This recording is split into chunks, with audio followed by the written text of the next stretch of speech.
Magíster Camilo González. Le saluda Ronnie Alexander Sánchez Tovar, soy miembro de la Comisión Académica del taller Alberto Ulloa Sotomayor.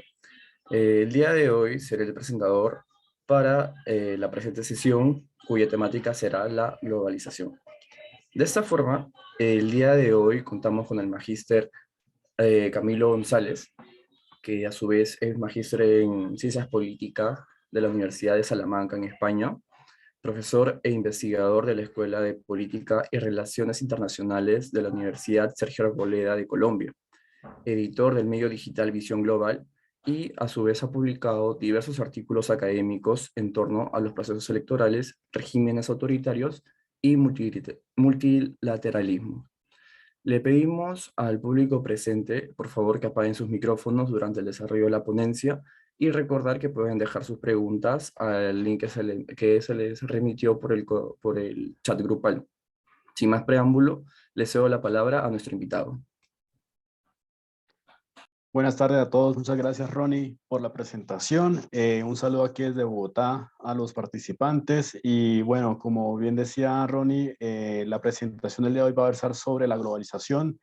Le quería hacer un poco a la idea de que esta ponencia tenga tanto elementos teóricos como elementos prácticos y en ese sentido, no sé si se puede, me gustaría comenzar hablando un poco sobre la idea de qué es la globalización y cuál es la definición que ustedes tienen.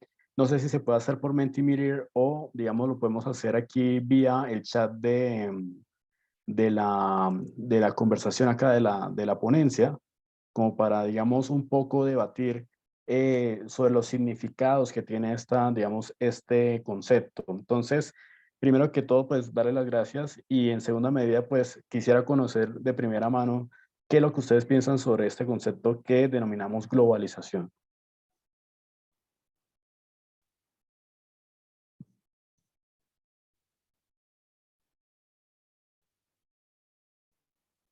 Si quieren pueden dejar digamos, su concepto, su definición en el chat.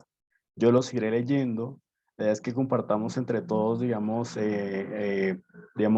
nuestra experiencia con este concepto y en ese sentido vamos a formar un poco la idea de qué es lo que estamos hablando, a qué nos vamos a referir el día de hoy y cómo se puede medir incluso.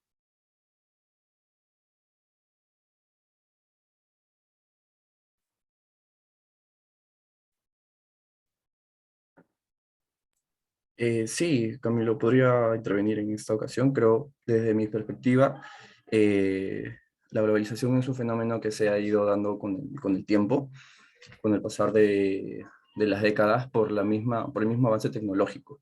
Y gracias a ese avance tecnológico pudo haber intercambios entre diferentes países, ya sea en economía, en política, eh, en, en diversos factores, ¿no? Entonces, creo que es un fenómeno que, tanto social, económico, cultural, que ha ido uniendo a más países.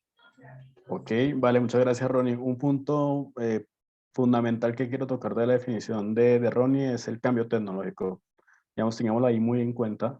Voy a leer aquí algunas de las opiniones. Por ejemplo, es un fenómeno extensivo que engloba lo político, económico y social.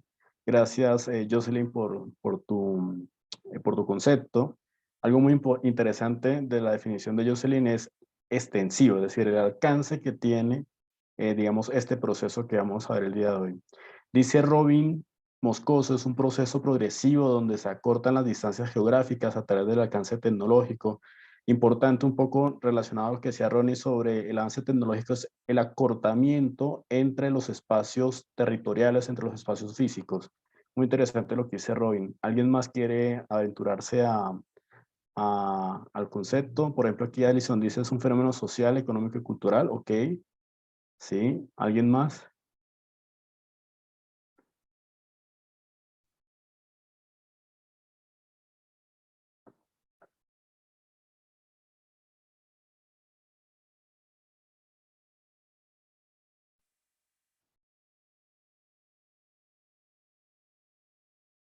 Bien. Digamos que con estas, definiciones que ustedes han dado, tenemos algunas consideraciones o puntos de partida iniciales a la hora de entender qué es el fenómeno de la globalización. El término globalización, aquí por ejemplo Stevens nos comenta que es un proceso histórico y hacia allá vamos un poco. La globalización, lo que uno suele pensar es que es un fenómeno reciente. Y efectivamente, como dice Stevens, es un proceso histórico, incluso viene de muchos milenios hacia atrás.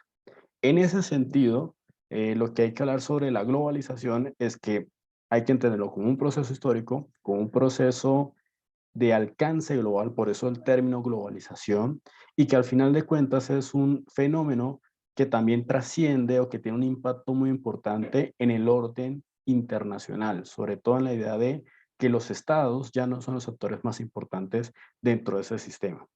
En ese sentido, aquí les voy a traer o les comparto una serie de conceptos, porque hay muchos conceptos sobre globalización, pero ustedes se van a dar cuenta que con el pasar del tiempo la globalización va asumiendo una connotación, y vamos a hablar de esa connotación en específico.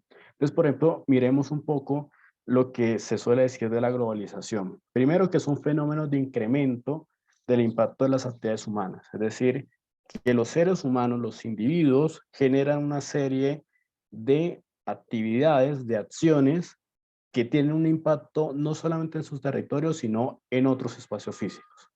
Y sobre todo, teniendo en cuenta que va más allá de las fronteras nacionales. Desde ese punto, uno asume que la globalización es un proceso que erosiona el natural o por lo menos el tradicional dominio que tienen los estados en el sistema internacional. Por ejemplo, Walters en el 95 postula que la globalización es un proceso donde las limitaciones geográficas y sociales retroceden. Un poco lo que decían algunos de ustedes en la definición, y es que se acortan las distancias entre países, se acortan incluso las distancias entre las clases sociales de distintos países o de distintas regiones. Entonces, el proceso de la globalización lo que hace es acortar, es reducir, es acercar una serie de actores que al final de cuentas muchas veces por esas mismas fronteras nacionales se hallaban totalmente dispersos y distanciados. Algo muy interesante, por ejemplo, que dice Allard, y un poco asumiendo la idea principal de que la globalización es un proceso que erosiona ese natural dominio que tienen los estados en el sistema internacional, es la ampliación del número de actores. Es decir, si asumimos que los estados ya no son el principal actor, inferimos que hay otros actores que le compiten al Estado. Entonces, obviamente, no son simplemente va a ser los gobiernos, sino que van a ser la sociedad civil, son los partidos políticos, son incluso los actores ilegales, el crimen organizado, son actores insurgentes, son actores empresariales, son actores, por ejemplo, las ONGs, que no simplemente toman decisiones y tienen un impacto acotado en el territorio donde hacen, sino que también tienen un impacto a la hora de entenderlo en el alcance global.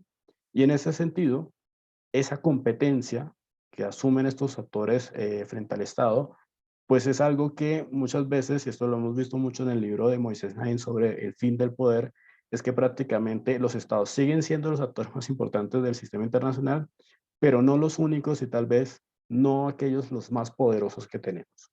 Es decir, incluso tienen que negociar, se vuelven unos actores de veto frente al Estado. Kiogen, que seguramente es muy familiar para todos nosotros los internacionalistas, dice que tiene esta idea de que la globalización es una tendencia en el crecimiento de las redes de interdependencia. Es decir, que las vulnerabilidades y los beneficios suelen ser compartidos, muchas veces no compartidos de manera equitativa, pero al final de cuentas tiene un impacto que se dispersa en todo el globo. Es decir, lo que suele suceder, por ejemplo, en Ucrania, con la guerra entre Rusia, la invasión rusa, pues obviamente tiene un efecto importante en la crisis alimentaria. También vemos, por ejemplo, lo que sucede con África, ¿no? Con la idea de la viruela del mono, es decir, surge en África, pero su impacto es global. Entonces, obviamente, esas redes de interdependencia, esas redes en donde efectivamente no simplemente un solo país tiene la vulnerabilidad, sino que comparte las vulnerabilidades, pero también los beneficios. Y si hablamos de beneficios, entiéndase, por ejemplo, los acuerdos comerciales, los tratados de libre comercio, la movilidad humana, ¿sí? la difusión de ideas, pues permite que los países no solamente sean el punto de referencia o sean ensimismados, sino que efectivamente se sientan partícipes de algo mucho más grande, incluso que sobrepasa sus fronteras nacionales.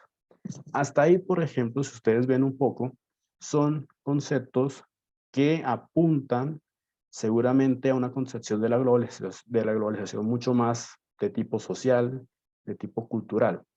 Pero obviamente con la caída del muro de Berlín y el famoso fin de la historia que hablaba Francis Fukuyama, pues obviamente la connotación cambia. La globalización se convierte en un fenómeno netamente económico. Fukuyama dice que el fin de la historia está dado por la idea de que hay un triunfo tanto del capitalismo, es decir, del sistema económico o del paradigma económico, pero también de la democracia, pero mucho más de la idea de que el capitalismo es digamos, la fuente sobre la cual se construye ese triunfo de las ideas liberales. En ese sentido, empiezan a aparecer estos conceptos más de índole económica. Estos conceptos de índole económica son, por ejemplo, Barbera de la Torre dice que es un resultado de las acciones del deseo de los agentes económicos por ampliar el movimiento de factores. Es decir, en aquellos países donde había economía planificada, economía, digamos, dirigida desde el Estado, pues obviamente se liberalizan y abren sus fronteras.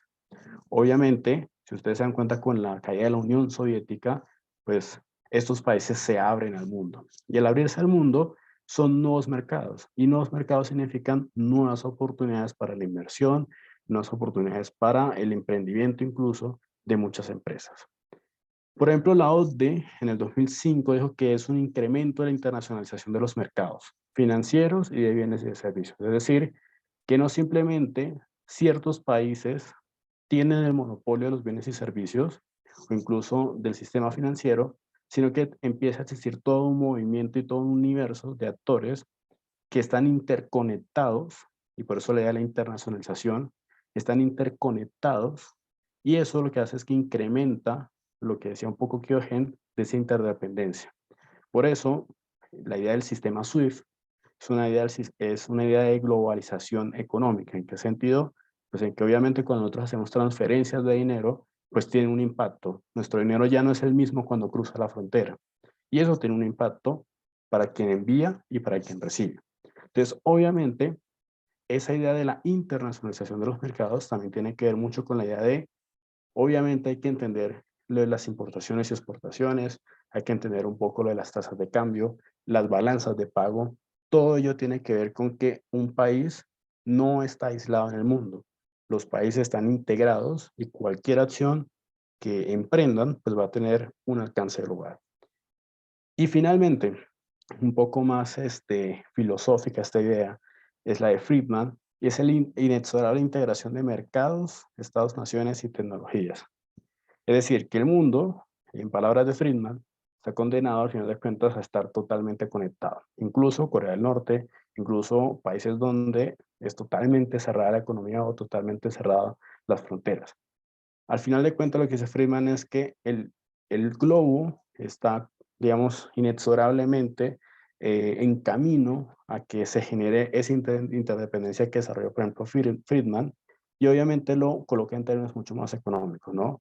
El mercado, es decir, un libre mercado sin total, digamos, eh, sin ningún política proteccionista o de aranceles, los estados-naciones, incluso la idea de tener instituciones globales, o lo que muchos llaman los gobiernos mundiales o supranacionales, y obviamente las tecnologías, es decir, que obviamente no simplemente es la idea de la eh, producción, sino de compartir conocimiento para producir esa tecnología.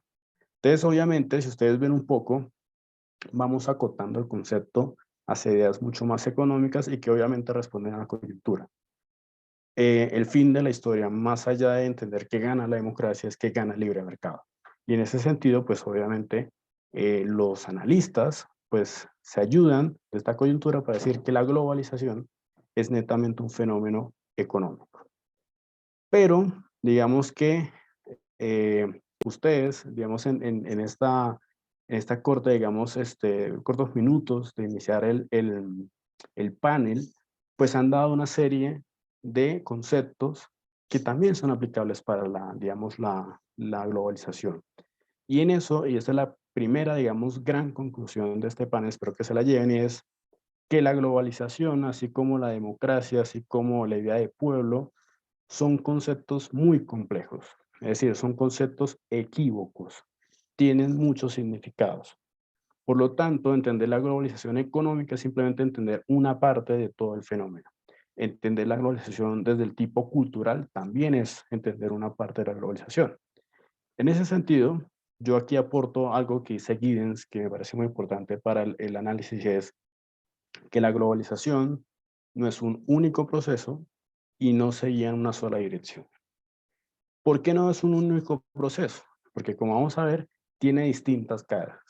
¿Y por qué no se guía en una sola dirección? Porque también entendemos, y obviamente en la lectura que les envío a ustedes como profundización, ustedes ven que a veces la globalización también se tira para atrás, es decir, retrocede. Así cuando hablamos, por ejemplo, de democratización y autocratización, así también hablamos de globalización, que hay movimientos hacia adelante y movimientos hacia atrás. Entonces, primera gran idea, la globalización es un fenómeno equívoco. Tiene muchos significados, no es un único proceso y obviamente no es unidireccional. Es, digamos, un proceso que tiene altas y bajas y eso, digamos, tiene una serie de explicaciones a la hora de entender el fenómeno. Ahora, esto es una pregunta que se puede uno hacer y es desde cuándo existe la globalización. Les había comentado un poco que el término globalización es reciente, del año 83. De hecho, aquí está, digamos, el promotor o digamos, el creador del término, que es Levitt, que básicamente dice en el 83, la idea de la globalización es una idea de globalización de mercado, ¿sí? Pero obviamente la globalización va mucho más allá, va mucho más atrás de Levitt, va mucho más atrás en el sentido de que no simplemente es el descubrimiento de América, sino que es prácticamente la historia de la humanidad. Entonces, si ustedes ven un poco acá, una serie de clasificaciones interesantes es, por ejemplo, como lo hace Jeffrey Sachs en el último libro que sacó, que se llama Las edades de la globalización, pues se tira hacia atrás, se tira hasta el año 70.000 antes de Cristo, ¿sí? Y obviamente identifica digamos, una de las últimas fases en lo digital, que es a partir del 2000, y obviamente eso tiene que ver con el desarrollo del Internet. Una, digamos, de las clasificaciones que más me gustan a mí, por ejemplo, es la de Petersen, que habla de las historias de la globalización. ¿Qué es lo que suele hacer Petersen? Y es básicamente asumir que hay un periodo de tiempo en donde hay unas etapas, pero que la globalización, eso es una idea que vamos a desarrollar más adelante, es una globalización que tiene puntos de partida geográficos. Entonces, ustedes ven un poco, la primer globalización que existió fue en la región euroasiática, ¿sí? Si ustedes ven un poco cuando, por ejemplo, si uno lo coloca en términos de Levitt, el año 1492, pues obviamente eso, digamos, en la idea de Petersen, dice la globalización o esa etapa de la globalización parte desde la idea de el Oriente, es decir, desde los turcos, desde la parte relacionada con el norte de África, y obviamente eso se desplaza a lo multicéntrico, es decir, a España, Italia, Holanda, Inglaterra, en donde básicamente la globalización tiene puntos de partida de un territorio. Es decir, es prácticamente entender desde ese punto de vista que la globalización no es algo totalizante, es una idea local, es decir, que asume que lo local tiene incidencia en lo global. Y eso es, por ejemplo, digamos, el atractivo que tiene esta, digamos, clasificación de Petersen. Y obviamente, pues la de Levitt es la más clásica, pues asume una serie de eventos históricos como eventos que efectivamente han llevado a la humanidad a una serie de mayor interdependencia, mayor conectividad. Entonces, por ejemplo, el descubrimiento de América, lo que suele decir es el descubrimiento de dos mundos, ¿no? La bomba atómica, la idea de entender que la energía, más allá de los recursos fósiles, pues existe la energía de tipo nuclear, la invención del chip, es decir, ese salto hacia, digamos, hacia la idea de la informática, los medios de comunicación masivos, la llegada del hombre a la luna, es decir, es una globalización que se puede entender en términos mucho más planetarios, y obviamente el Internet. Pero si ustedes ven un poco, independientemente de la clasificación que ustedes escojan, otro punto, otra conclusión importante de esta exposición es la globalización ha existido desde siempre, es decir, es la historia misma de la humanidad. Desde que el primer hombre cruzó la estepa hacia el valle, pues obviamente tenemos globalización. ¿En qué sentido? Y que obviamente está marcando un punto de partida hacia el alcance de sus actividades humanas en otros territorios, en otros espacios físicos. Entonces, tener en cuenta estas clasificaciones para idear que la globalización es un proceso histórico que viene muy atrás, incluso antes del siglo XX, y que obviamente tiene unos ritmos, tiene unas velocidades que ha generado, digamos, una serie de conectividades y de puntos de encuentro entre sociedades, gobiernos, estados, empresas, ¿vale? De la misma manera hay que hablar que la globalización tiene unos engranajes. Y esto es lo que hablamos un poco de entender que no hay una globalización, sino que hay varias globalizaciones. ¿En qué sentido? En que si nos remitimos a los conceptos, uno puede hablar de globalización cultural, de globalización social, de globalización política, de globalización económica. Pero obviamente, obviamente son facetas, caras del mismo fenómeno. Por eso yo los llamo engranajes, que al final de cuentas son como esos, digamos, elementos de los relojes que lo que hacen es básicamente generar el funcionamiento total del sistema. Obviamente, digamos, yo aquí asumo tres grandes engranajes y digamos un gran, digamos, sistema que mueve y es la idea de la globalización. ¿En qué sentido? Partiendo de la idea de que la globalización es un fenómeno de alcance global, no necesariamente se ha dado en todo el mundo, sino que ha partido de un punto geográfico distinto y un poco siguiendo la idea de Petersen, ¿no? Entonces, obviamente lo que tenemos es que esa globalización es la retroalimentación de los efectos de lo global hacia lo local, muchas veces, y coloco el tema, por ejemplo, de las enfermedades, la peste negra, el COVID-19, pues pueden haber tenido un punto, digamos, geográfico donde surgió. Por ejemplo, Turquía, el Imperio Otomano en el caso de la peste negra, el COVID-19 en China, y obviamente eso tuvo efectos a nivel global. Pero, por ejemplo, las guerras mundiales son, en efecto, un escenario en donde lo global impacta lo local. ¿En qué sentido? En que obviamente la idea de las economías proteccionistas generaron estados ansiosos para salir y buscar recursos, y esa ansiedad global de buscar nuevos mercados frente a un escenario donde todo estaba cerrado, pues obviamente provoca las guerras. ¿Sí? Es decir, no fue decisión únicamente de Alemania o de Japón, sino que básicamente el estado general de los, digamos, de los países es que básicamente tenían que salir, digamos, de ese sistema o de ese, por ejemplo, de esa situación en donde todo estaba cerrado para el comercio y obviamente a cañonazos les tocaba abrir el comercio. Entonces, si ustedes ven un poco, esas percepciones globales muchas veces tienen implicaciones locales. ¿Sí? Tienen implicaciones, por ejemplo, la invasión a Polonia.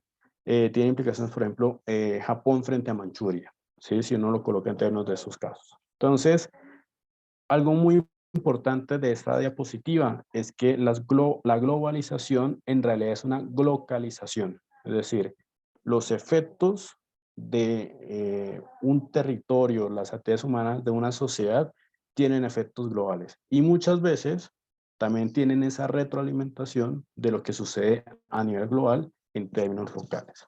Ahora, si uno mira los efectos, digamos, localizadores en términos de la cultura, de la política y de la economía, que son las caras de la globalización, pues obviamente tenemos que la economía tiene que ver con la idea de la integración. Acuérdense un poco la idea de Friedman, de la integración de los mercados, de los estados-nación, de las tecnologías.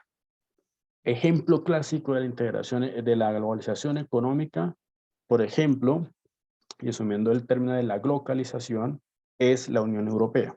Es decir, es una liberalización total de un territorio que está integrado por países y que un efecto global que ha generado es la idea de la existencia de proyectos de integración a nivel, digamos, regional, ¿no?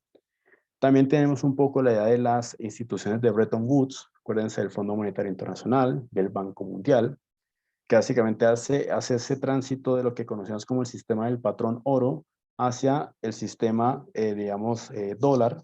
Y obviamente un gran efecto global ha sido que el dólar es la moneda global, la moneda de transacción mundial. Y obviamente, si uno lo coloca en términos de los ejemplos, des en cuenta lo que sucede con Rusia, ¿no? Que Rusia exige que le paguen en rublos, pero obviamente el sistema SWIFT, que es el sistema de transferencias bancarias, pues obviamente está dominado por el dólar. Entonces, ustedes ven un poco ejemplos clásicos de integración económica, la Unión Europea, el SWIFT, las instituciones de Bretton Woods. ¿Qué pasa con lo cultural? En lo cultural tenemos algo que es que desde lo local, sobre todo desde lo local, hay un impacto global. Y aquí yo, por ejemplo, colocaba el asunto del McDonald's. Si ustedes ven un poco, McDonald's tiene presencia casi que alrededor del globo en todos los países.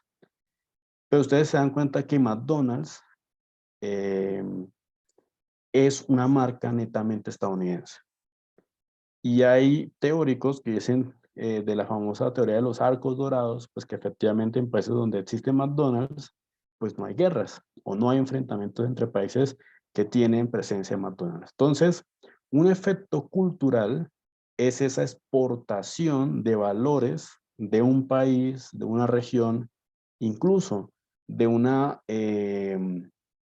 digamos, de un imaginario geográfico y político, como puede ser Occidente, hacia otras, digamos, regiones.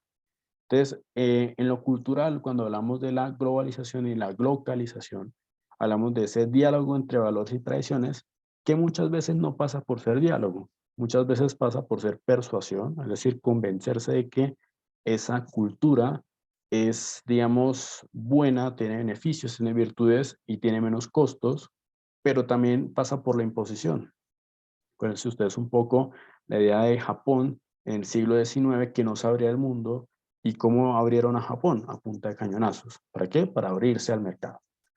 Incluso después de la Segunda Guerra Mundial, pues obviamente todo el sistema, digamos, de guerrero que tenía Japón, pues desaparece y da lugar a la idea de la empresa. Y si ustedes ven un poco, Japón es de esos países que es muy, digamos, muy referenciado como un país que tiene una cultura empresarial muy, digamos, muy acentuada, muy asimilada, ¿no? Entonces se den cuenta que en la cuestión cultural hablamos de diálogos, hablamos de imposiciones, digamos, de valores y de tradiciones que muchas veces parten de un territorio, un espacio físico, un imaginario geográfico y político hacia otros. Cuando hablamos de lo político, es lo que hablábamos con Joseph Stiglitz, que tiene un libro muy bueno, sobre todo, digamos, en la revisión que hace en 2016 del malestar de la globalización, es la idea de la promesa de las instituciones globales. Es decir, se acaba la guerra y la guerra, en su acepción más mínima, es la total ausencia de leyes. Y ustedes saben que las leyes son instituciones formales. En ese sentido, cuando se acaban las dos guerras mundiales, pues damos paso a instituciones globales, es decir, a un conjunto de normas en donde efectivamente los países van a resolver de manera pacífica sus, digamos, sus conflictos, ¿no? Entonces, por eso aparecen Naciones Unidas, aparecen muchas veces en términos regionales, por ejemplo, la OEA, por ejemplo, aparece también la CAM, aparece Mercosur, aparece ASEAN, ¿sí? Todas estas iniciativas regionales asimilando la idea de que hay instituciones que están por encima de la voluntad de los estados para tratar de resolver diferencias. Y eso lo integran, digamos, a su espacio geográfico y político particular. Obviamente, las instituciones globales pues suelen ser el sistema de Naciones Unidas. Es decir, ese gran sistema que se crea después de la Segunda Guerra Mundial y que, si ustedes se dan cuenta en toda su estructura, pues tiene, digámoslo así en términos muy formales, instituciones para cualquier tipo de problema. Entonces tenemos el Consejo de Seguridad, tenemos la Asamblea General, tenemos los organismos como UNICEF, tenemos todo lo que tiene que ver con la Dirección de Población, tenemos todo lo que tiene que ver con migraciones, tenemos, por ejemplo, las misiones de paz. Entonces, obviamente, esa es la promesa de que efectivamente hay un gobierno mundial. Obviamente, ese gobierno mundial no es tan mundial. ¿En qué sentido? Que muchas veces las instituciones, y aquí entrarán un poco las ideas de las teorías de las relaciones internacionales, pues obviamente Naciones Unidas tienen un dominio claro de potencias occidentales. Entonces, por ejemplo, Estados Unidos, Francia, eh, digamos, UK, Gran Bretaña, ¿no? Entonces, obviamente eso va en detrimento de la idea de que sea una institución global. Y en ese sentido, pues, ustedes ven un poco lo que ha hecho Rusia, es que, digamos, Naciones Unidas o todo el sistema global, pues, aparece como un sistema que no favorece, digamos, a otras potencias emergentes, como es su caso y como es el caso de China. Entonces, ahí aparecen, digamos, esas reclamos, esas narrativas en contra de la globalización y mucho más a la idea de lo que uno llama la multipolaridad. Entonces, para ir, digamos, recapitulando esta parte, también quisiera como ahondar un poco en la idea de lo económico, ¿no? Uno vería el mundo de esta manera, es decir, que todo está conectado, que las barreras físicas, las barreras arancelarias se caen, es decir, no existen, pero obviamente también ayudado por la idea de unas instituciones, es decir, unas normas de juego muy claras en el sentido de cuáles son las líneas rojas y cuáles son las formas de solucionar los problemas en términos, digamos, del comercio. Para eso existe algo que se llama la OMS, la OMC, perdón, la Organización Mundial del Comercio, ¿vale?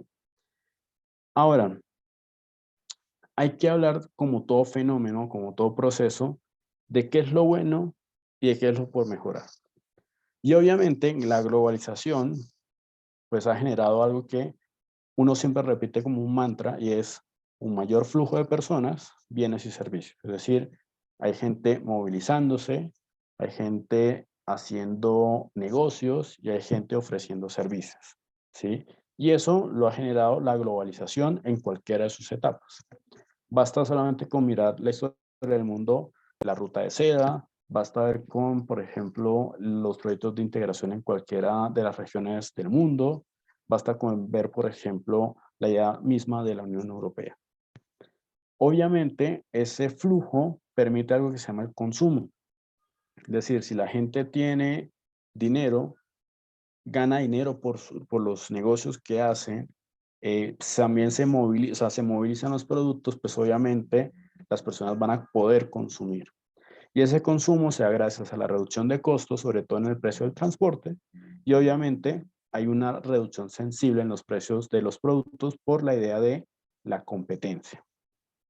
Obviamente, otra cosa más importante es la idea de la inversión extranjera, y es que lo que se suele decir es que antes del 89, antes de que se caiga el muro de Berlín, pues obviamente la inversión extranjera era muy pequeña, es decir, los países, las empresas, eran muy temerosos de invertir en otros países. Cuando se cae el muro, pues aparece una gran oportunidad para que esa inversión extranjera, es decir, esas ayudas al desarrollo, esa promoción de la empresa desde otros países, pues coloquen sus dineros de manera mucho más segura. También hay una oferta diversificada de productos, por lo que comentamos un poco de la competencia en términos del libre comercio, ¿no? Es decir, la formación de empresas permite que los empresarios sean más innovadores, sean más creativos y por ende traten de abaratar costos a la hora de generar productos. Y obviamente esa oferta redunda en algo que hemos visto que es el consumo.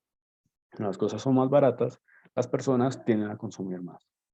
Por otro lado, y eso es algo que, digamos, se aporta mucho más desde la ciencia política de las relaciones internacionales, es la idea de la mayor difusión de valores democráticos. Es lo que uno suele llamar el famoso efecto contagio. Entonces, si un país se democratiza, el otro, el vecino, si es una dictadura, pues se va a contagiar de ese virus democrático y va, digamos, al final de cuentas a democratizarse. Esa difusión de los valores democráticos también tiene que ver mucho con la idea del Internet, ¿no? La idea de la libre expresión, la idea de que existen canales mucho más fáciles y mucho más expeditos, más rápidos a la hora de difundir, digamos, la opinión de los ciudadanos frente a los gobiernos. Y finalmente, la idea de que la globalización permite compartir tecnología y conocimiento para generar cooperación en el desarrollo, es decir, que los países que tienen más experiencia en un tema, pues obviamente compartan esa experiencia con los que no lo tienen y traten de equiparar, digamos, esas vulnerabilidades que tienen el uno del otro. Entonces, obviamente en los términos de cooperación, lo que se busca siempre es un gana-gana, es decir, ¿qué gana el país que ofrece la cooperación? Seguramente reputación, seguramente dinero. Pero ¿qué gana el país que recibe esa cooperación? Pues obviamente experiencia y resolver un problema que tienen, dentro de la agenda, ¿no? Ahora, hablemos de los costos de la globalización, que es lo que hay que mejorar, ¿no? Una gran acusación que se le tiene a la globalización es la idea de que hay una disfuncionalidad de la globalización. ¿En qué sentido? En que la globalización, e incluso en la democracia, siempre se suele decir que globalización y democracia van a permitir que todas las personas vivamos bien. Y eso no ha sido así. Si ustedes se dan cuenta, la globalización muchas veces ha acentuado la desigualdad. ¿Qué sentido?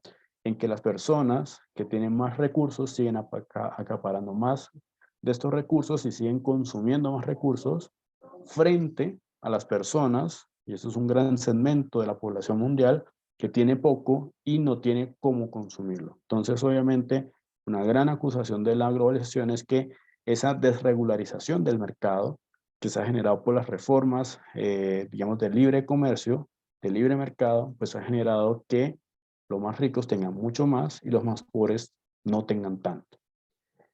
Obviamente, y esto es algo mucho más interesante hablando en términos de ciencia política y relaciones internacionales, es que a pesar de que la globalización permitió que muchos países se democratizaran, hemos visto desde el 2010, 2015 más o menos, que se han difundido prácticas antidemocráticas. Y aquí aparecen dos grandes fenómenos muy importantes. Por un lado, la cooperación autoritaria, es decir, que no simplemente son los gobiernos democráticos buscando ser más democráticos, sino incluso los gobiernos autoritarios con otros gobiernos autoritarios ayudándose para sobrevivir en el poder. Prácticamente esa idea rompe con lo que conocemos como la teoría de la paz democrática, que la paz democrática decía que entre gobiernos autoritarios se hacen la guerra, e incluso entre gobiernos democráticos y gobierno autoritario, pues habían guerras. Pero esto rompe totalmente la idea de la paz democrática. Y obviamente la idea del populismo, ¿no? La idea de desmantelar la democracia, la idea de generar una democracia menos liberal, es decir, menos representativa y mucho más directa, pero con el riesgo de que termine siendo regímenes híbridos o regímenes autoritarios. También tenemos que el libre comercio, como uno pensaría que sería en la globalización, no es tan así. Se nos ha dicho que el libre comercio es libre, ¿sí? Pero lo que hemos visto es un libre comercio condicionado, que parece una contradicción, un oxímoron en sí mismo. Y es que varios países propugnan el libre comercio, pero mantienen medidas que limitan la competencia comercial. Entonces, por ejemplo, subsidios, por ejemplo, tarifas arancelarias a ciertos países. Y eso no es lo que estaba contemplado en la promesa de la globalización. También hay éxodo de empleos, es decir, que las empresas de manera muy fácil pueden trasladar sus operaciones a países donde los costos de mano de obra son más baratas y eso genera desempleo en, digamos, en los países que, pues de alguna forma, dejan ir esa inversión. Y finalmente, algo que nos ha tocado últimamente es la idea de la globalización de la enfermedad. Y es que si ustedes han visto con el COVID-19 y ahora con la viruela del mono, ustedes ven que las enfermedades se propagan a un ritmo mucho más rápido. E incluso no generan tanta mortalidad, pero sí afectan mucho eso que llamamos, digamos, la idea de la incidencia de los virus, es decir, cómo los virus se propagan, generan problemas y muchas veces dejan secuelas. De hecho, se habla mucho que Después del COVID-19 lo que ha aparecido es lo del long COVID, es decir, las secuelas que quedan después del virus, del coronavirus, ¿no? Entonces, algo muy importante y es cómo desafortunadamente, a pesar de que estamos más conectados, seguimos siendo muy vulnerables. Es decir, la conexión, la interdependencia ya no nos protege tanto, nos hace más vulnerables. Y un bichito como un coronavirus, mire todo lo que produce. Es importante entender esto, que si bien la globalización ha generado unos beneficios, también tiene un claroscuro, es decir, una serie de pendientes que tiene que resolver para que efectivamente las personas sigan creyendo en esta, digamos, en este proceso que es inevitable, inexorable, pero que obviamente no es lineal como hemos pensado. Ahora, una cosa importante de entender la globalización es no simplemente quedarnos en lo teórico. Digamos, hay ríos de tinta hablando de la globalización, lo económico, lo cultural, lo social, y está bien. Pero ustedes, yo, como analistas, tenemos que también debemos procurar generar una serie de herramientas que hagan tangibles esos efectos, causas y análisis de la globalización.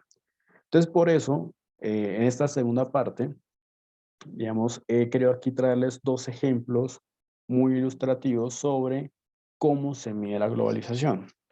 Es un fenómeno complejo, pero muchas veces este tipo de ejercicio nos permite de alguna forma aproximarnos a, digamos, a lo tangible, a lo cuantitativo que puede ser la globalización. Entonces, por ejemplo, aquí tenemos el COF Globalization Index, que es creado por un instituto suizo de estudios económicos. Ellos tienen una base de datos desde el año 1970 hasta 2019, que es la última medición. Y ellos básicamente, y de hecho aquí está como una gran conclusión de ellos, es que a partir, digamos, después de la Guerra Fría, pues obviamente la globalización, pues de alguna forma, tiene un repunte que, digamos, jamás se había visto en, digamos, en los otros años anteriores, ¿no? Algo muy importante de este, digamos, este índice, al igual que del otro que vamos a ver, es que se pueden hacer comparaciones. Es decir, podemos escoger un país, por ejemplo, Colombia y Perú, Perú y, no sé, Qatar o Australia o España, y se pueden comparar, digamos, en una serie de criterios que vamos a ver más adelante, qué tan globalizados estamos, digamos, o qué tanta presencia en el mundo tenemos. El otro, digamos, índice es el del Instituto Elcano, que se llama Índice Elcano de Presencia Global. Y lo que mide es más que la presencia global, es la idea de cómo los países, a partir de una política exterior, tienen protagonismo en el mundo. Es decir, es el resultado de la política exterior de los países lo que mide el índice cercano de presencia global. Este índice es a partir del año 1990, es decir, desde la caída del muro, y va hasta el año 2020, que fue la última medición que hicieron. Tiene 140 países y tiene 3 dimensiones. Entonces, vamos a ahondar en cada uno de ellos. Entonces, por ejemplo, el primer índice, que es el COF Globalization Index, tiene 3 grandes criterios: globalización económica, globalización social y globalización política.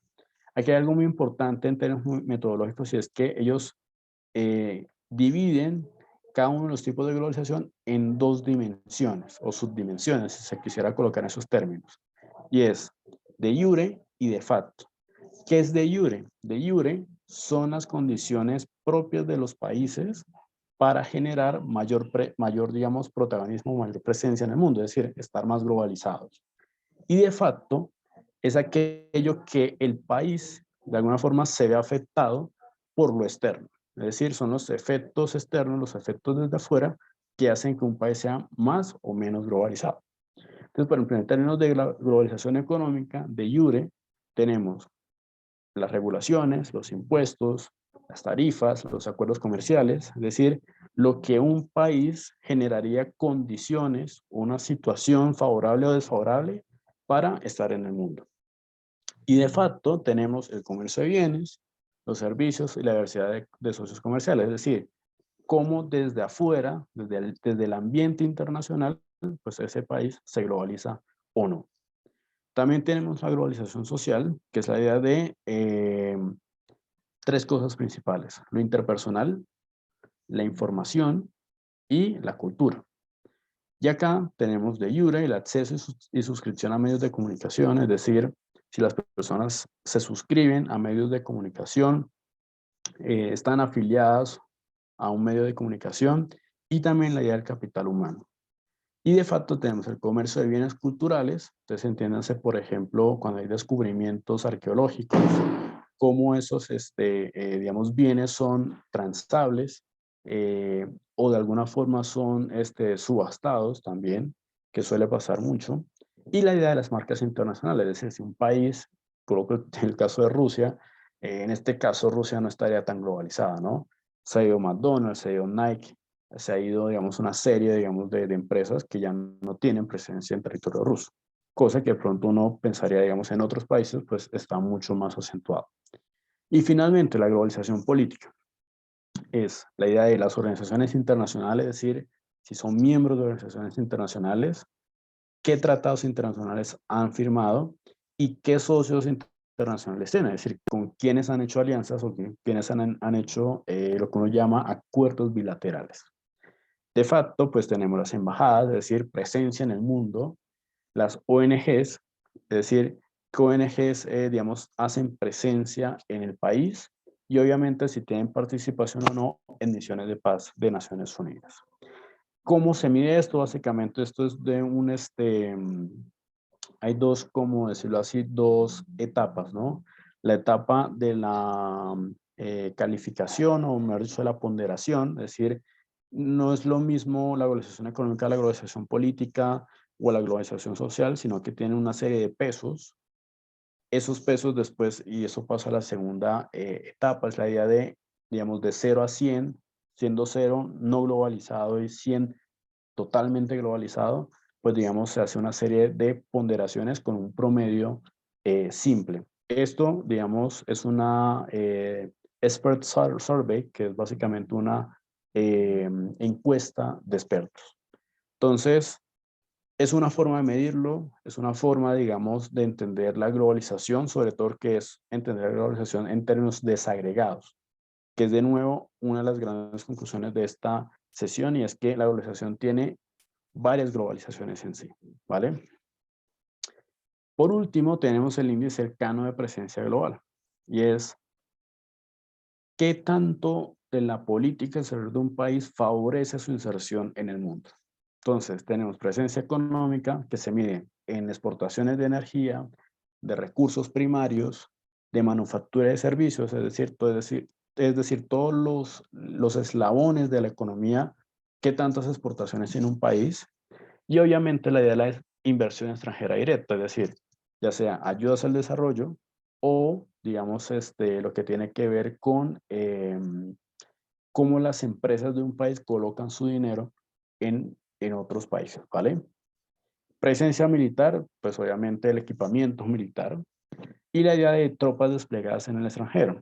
Entonces aquí el gran ejemplo es Estados Unidos, que tiene bases por todo el mundo, tiene flotas en cada uno de los mares del mundo, y en ese sentido sería, en términos de presencia militar, pues el actor más importante, o tal vez el top número 1 en el ranking de presencia global. Y obviamente presencia blanda, ¿no? Es decir, esa idea del famoso soft power de Joseph Nye.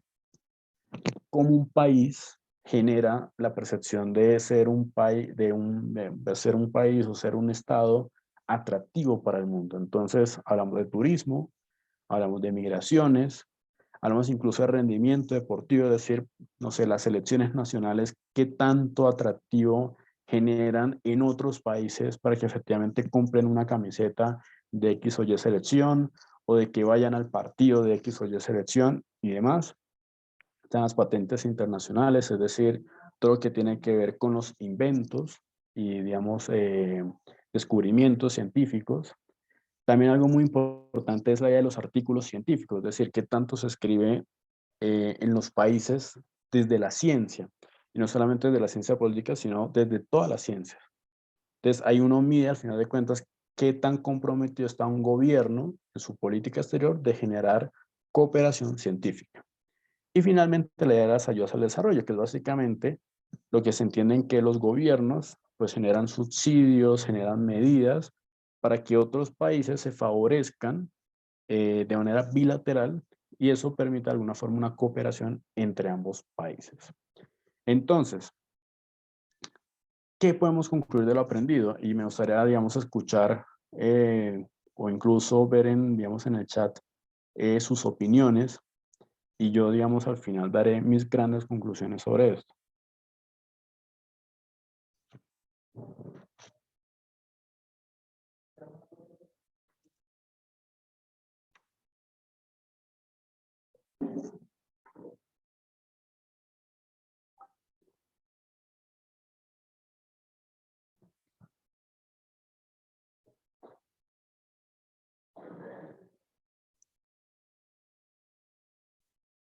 Entonces, ¿qué opinan ustedes, chicos y chicas, de todo lo que hemos visto el día de hoy? Es decir, ¿qué se pueden llevar a casa el día de hoy?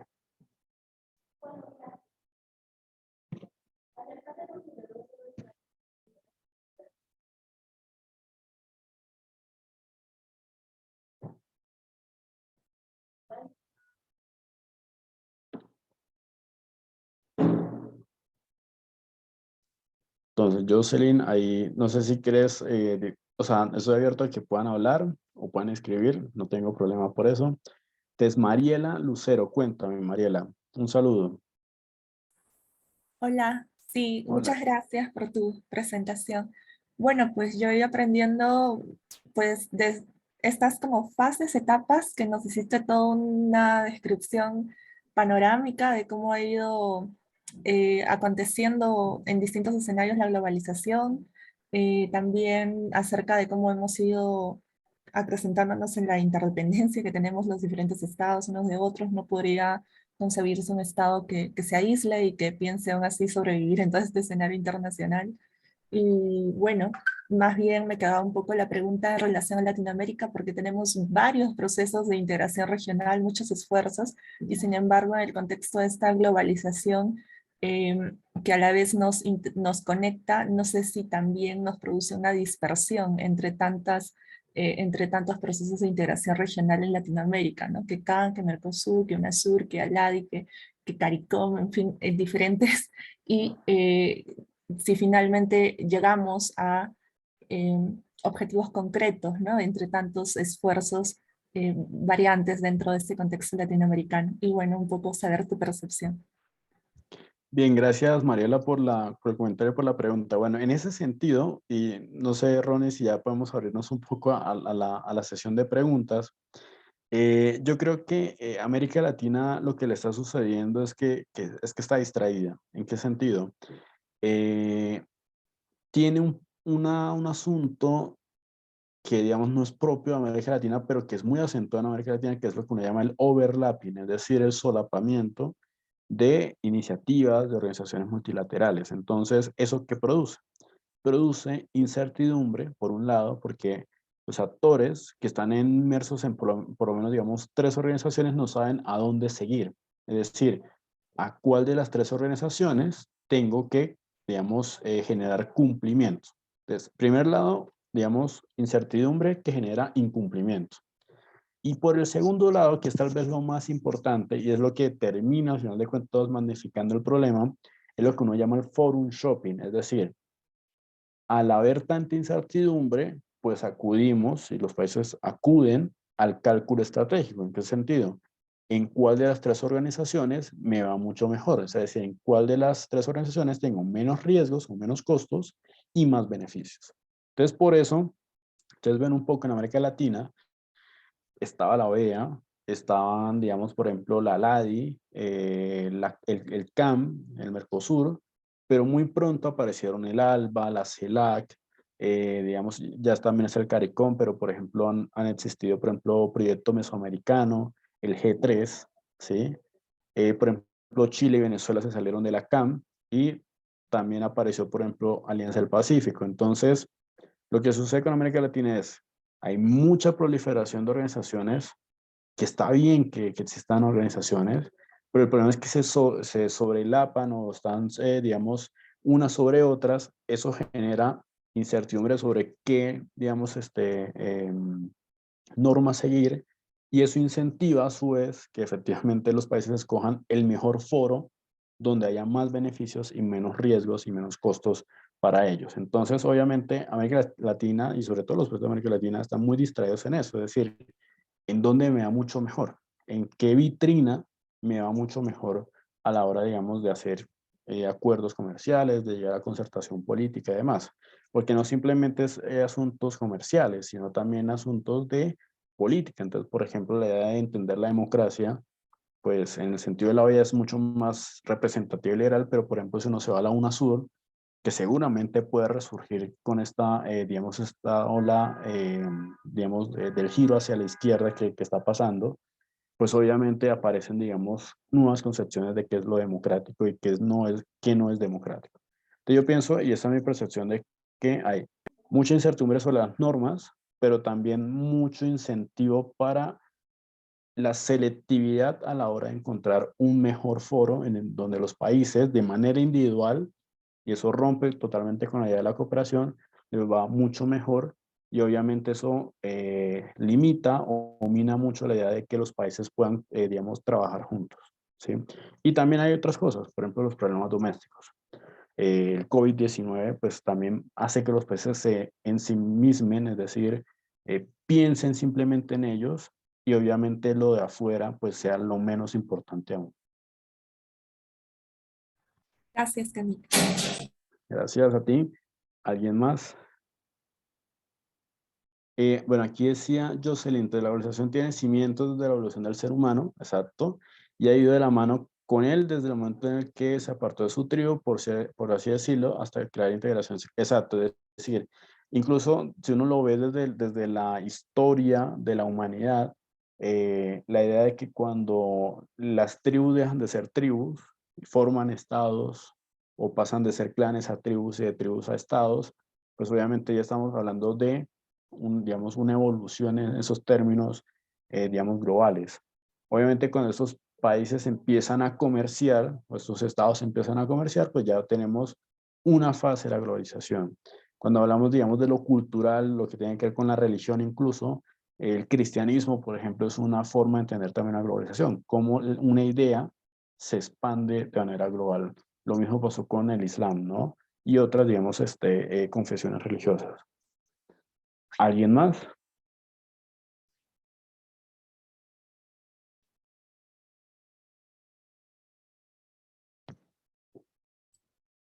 Creo que ahora podremos pasar a la etapa de las preguntas.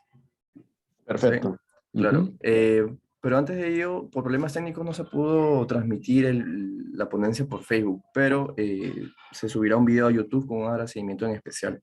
Eso quería informarle, doctor. Oh, tranquilo, tranquilo. Acá. Ya. Bueno, aquí, un momento, voy a leer las preguntas que han planteado.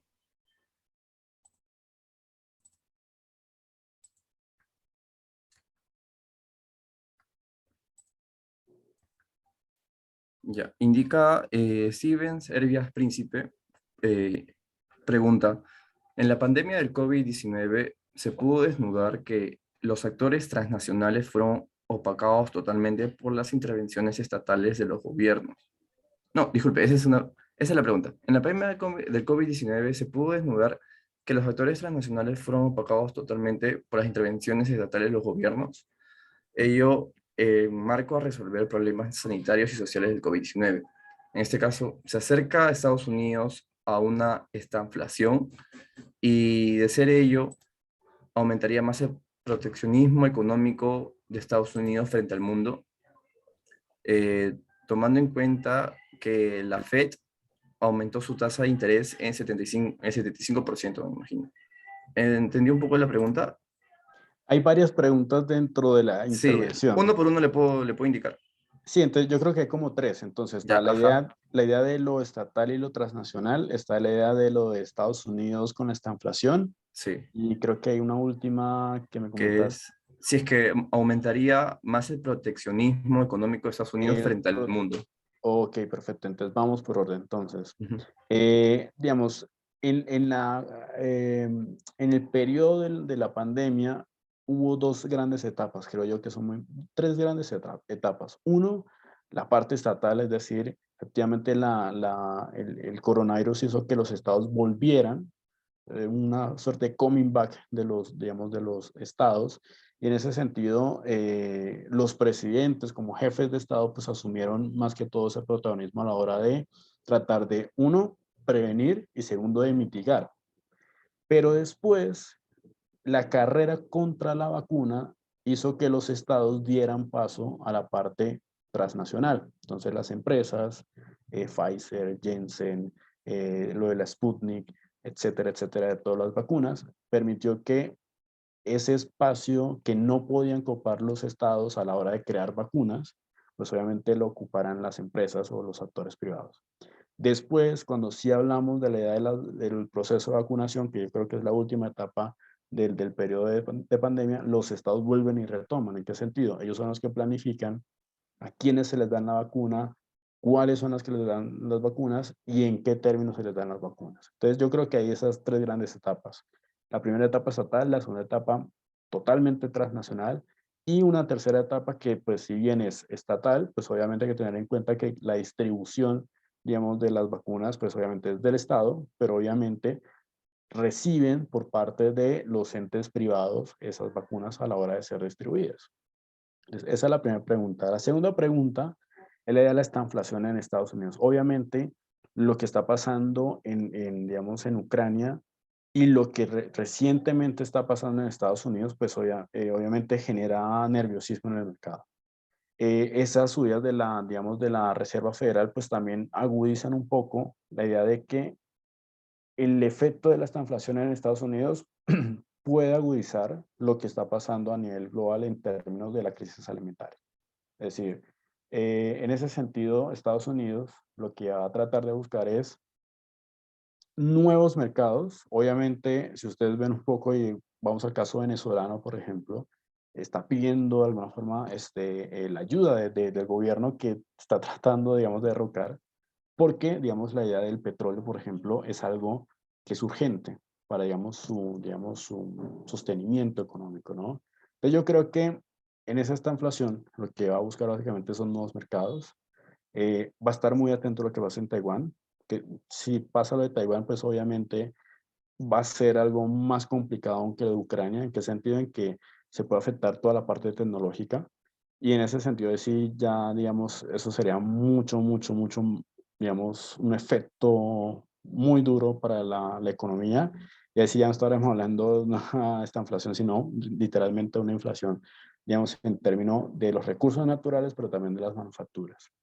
Y por último, que era la pregunta no sé si me la recuerdas, Ronnie. Sí, es sobre si, de ser ello, aumentaría más el proteccionismo económico de Ok. Estados Unidos frente al mundo.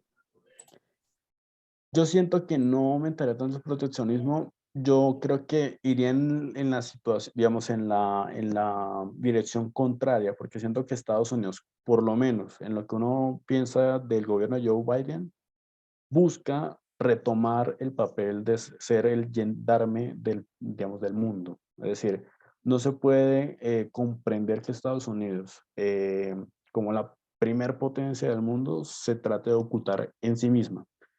Y sobre todo, en ese sentido, pues con todo lo que está pasando del otro lado del mundo, pues obviamente se obliga a sí mismo a salir.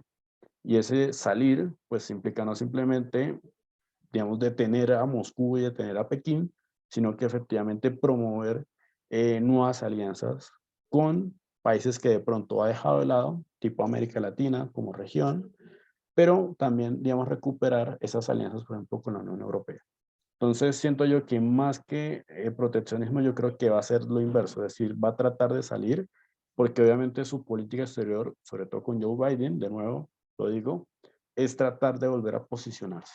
O sea, sienten que la amenaza de Pekín y la amenaza de Moscú es real y tienen que volver al juego. Y volver al juego significa de nuevo generar nuevas alianzas en el mundo. Claro, está bien, muy bien explicado.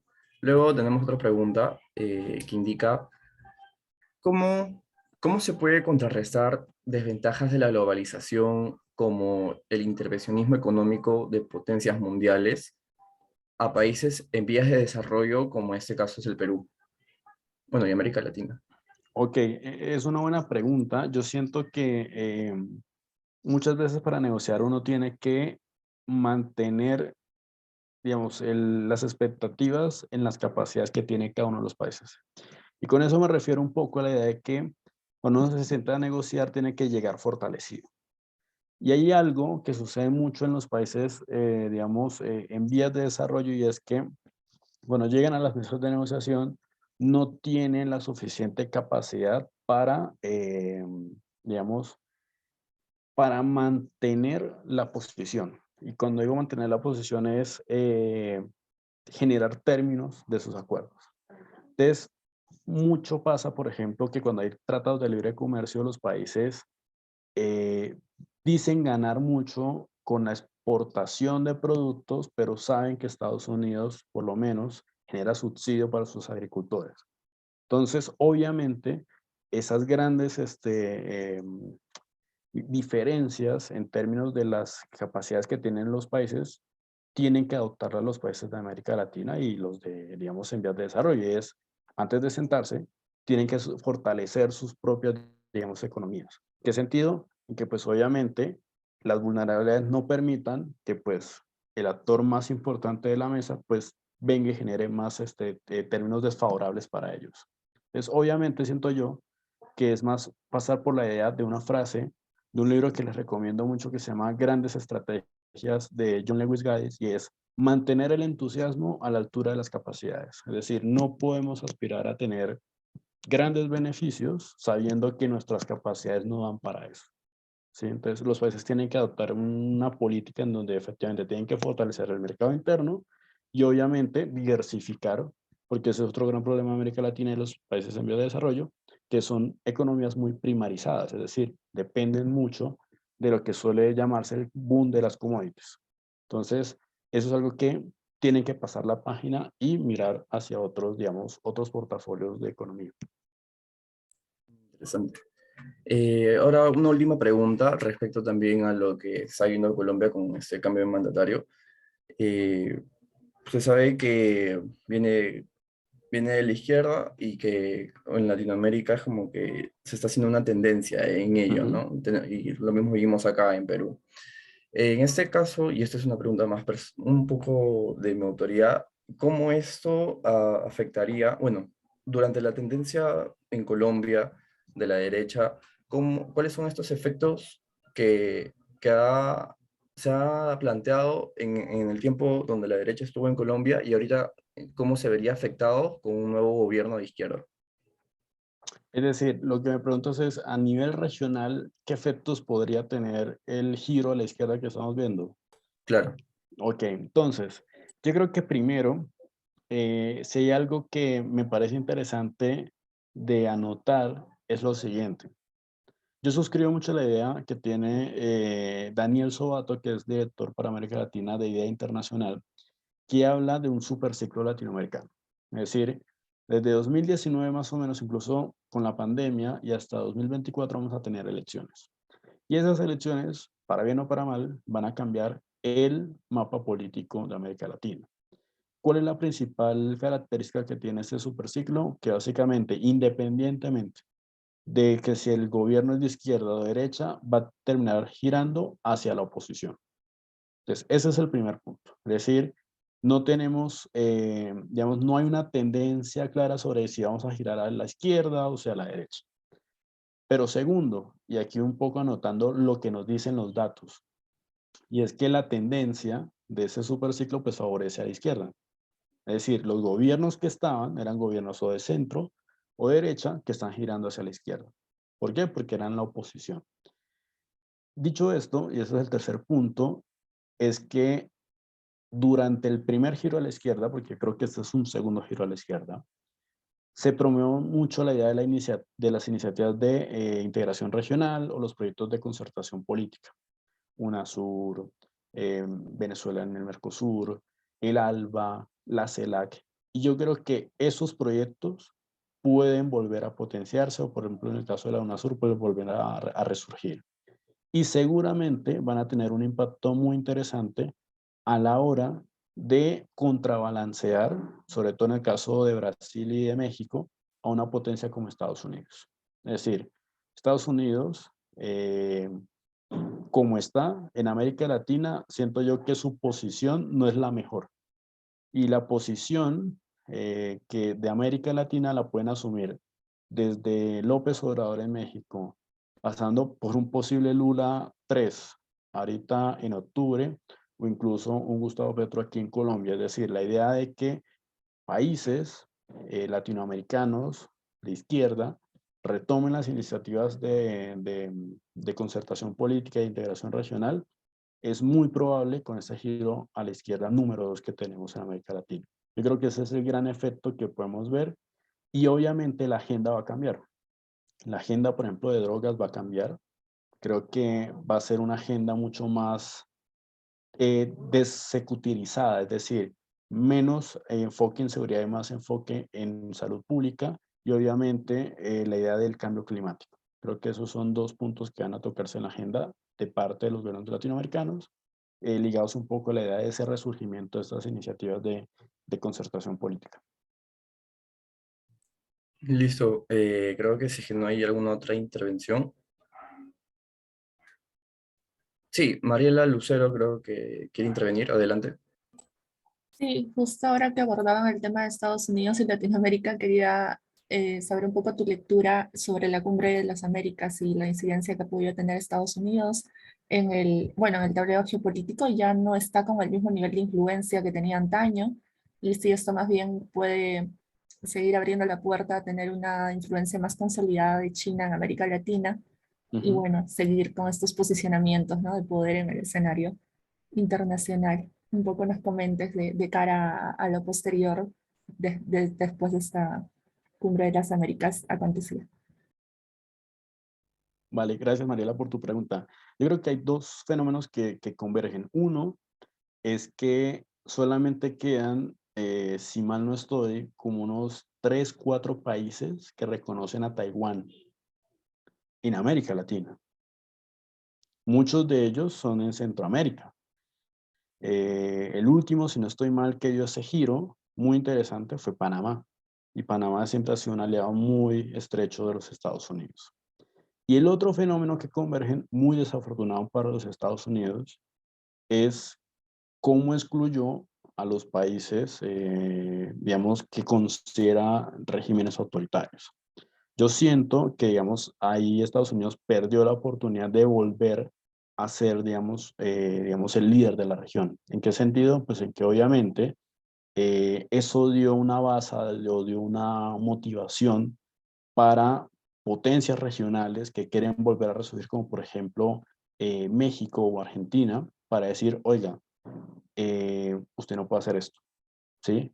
Dio esa posibilidad de hacer una contestación al poder hegemónico. Y obviamente, lo que es la parte de Centroamérica y muchas veces algunos países digamos, de Sudamérica, pues incluso la inversión extranjera directa de China es mucho mayor que la que tiene Estados Unidos. Entonces, la idea de que el dragón chino está en América Latina es verdad, y obviamente Estados Unidos vigilará eso con mayor cercanía, pero no, digamos, siento que está dando pasos en falso porque no está haciendo el seguimiento correcto. Y en ese sentido, esos dos fenómenos, siento yo que pueden, digamos, generar una suerte de, pueden envenenar un poco la relación con los Estados Unidos. Y eso si se le suma, digamos, el giro a la izquierda, pues digamos, va a generar mucho más contestación. Es decir, no va a ser muy fácil para Estados Unidos asumir políticas unilaterales en América Latina. Obviamente China, si está detrás de eso, seguramente, porque lo que trata de hacer, y lo ha hecho incluso Rusia, con la cuestión de Nicaragua, es tratar de jugar en el propio patio trasero de los Estados Unidos, generando, digamos, esa, digamos, suerte de riesgo para su influencia. Entonces yo siento que muy desafortunado lo que pasó en la Cumbre de las Américas. Siento yo que si uno quiere generar esa suerte de liderazgo, tiene que invitar a todos, incluso si a ti no te gusta el posicionamiento de un país u otro, incluso denuncias en ese, digamos, en esos foros, para eso son esos foros, para denunciar incluso ciertas prácticas, pero no los excluyes. ¿Por qué? Porque el excluirlos automáticamente incentivas a que vayan a brazos de otras potencias, en este caso China, Rusia, etcétera. Y lo otro, pues lo que les decía, la cuestión de la inversión extranjera directa, es decir, China no es Rusia, que todo lo hace en la fuerza bruta. China es un negociante y obviamente eso genera más atractivo para que los países, digamos, suelan seguir las políticas chinas en el sentido de, por ejemplo, no reconocer a Taiwán, que eso es algo muy curioso que pasa en América Latina. Gracias. Vale, a ti. Muy buena aportación. ¿Alguna otra consulta o intervención?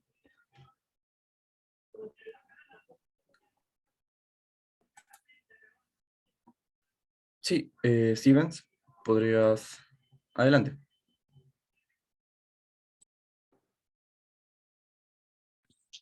Sí, disculpen, ¿se escucha? Sí, se escucha. Ahí te escuchamos. Sí, disculpen, estoy un poco resfriado. Quería comentar cómo se llama, agradecer al ponente. Estaba leyendo justamente algunas, creo que entrevistas que tenía que estaban muy, muy interesantes. Y me gustaría si de repente para otra mesa o sesión también se pueda estudiar o estudiamos a fondo el tema también de estudiar el proteccionismo de las potencias económicas justamente en un contexto de crisis económica internacional y donde la tendencia, digamos, del discurso a guerra también se va abriendo, ¿no?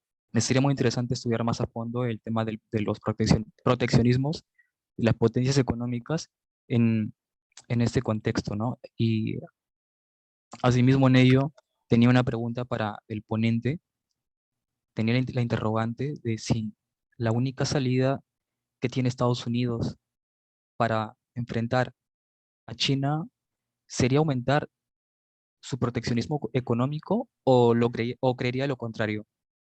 Asimismo, también creo que me llevo la reflexión en esta, eh, en esta ponencia, el tema de la importancia, ¿no? De la importancia que radica, hay veces, eh,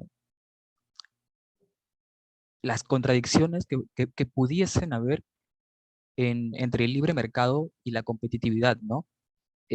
Justamente creo que lo mencionó el ponente, que es muy interesante, ¿no? Cuando de repente, perdón, disculpen, hay estados que promueven de repente arancel cero, o de repente un libre mercado amplio, flexible, pero a la hora de la hora, digamos, imponen en su proteccionismo, ¿no? Muchos eh, de repente algunos, muchos o pocos, no lo sé, desconocen que Estados Unidos, piensan, mejor dicho, que Estados Unidos, el tema del proteccionismo económico empezó de repente con Trump, ¿no? Por ejemplo, ¿no?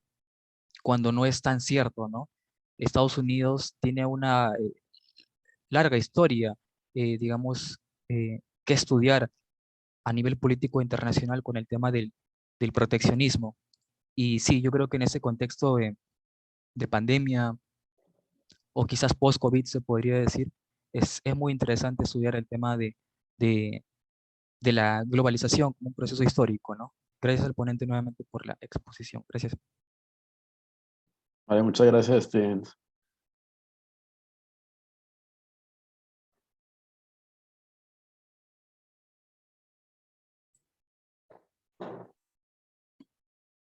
Muy bien. Gracias por la intervención, Stevens. Otra que quisiera opinar, una pregunta.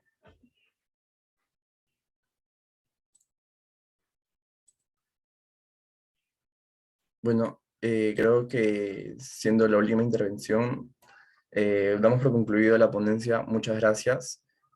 Muchas gracias, Camilo, sí, Magíster Camilo González. Ha sido un gusto. Gracias por el tiempo otorgado a nuestro taller. Y gracias también al público en general por su asistencia y participación. Que tengan un buen fin de semana y muchas gracias también, señor Camilo. Vale, muchas gracias a ti, Ronnie, a los asistentes y bueno, un saludo aquí desde Bogotá, Colombia y de nuevo gracias a la Universidad Nacional Mayor de San Marcos pues, por la invitación a este taller. Gracias a ustedes. Saludos de Perú. Hasta luego. Disculpe. Una Sí, foto cuenta. grupal de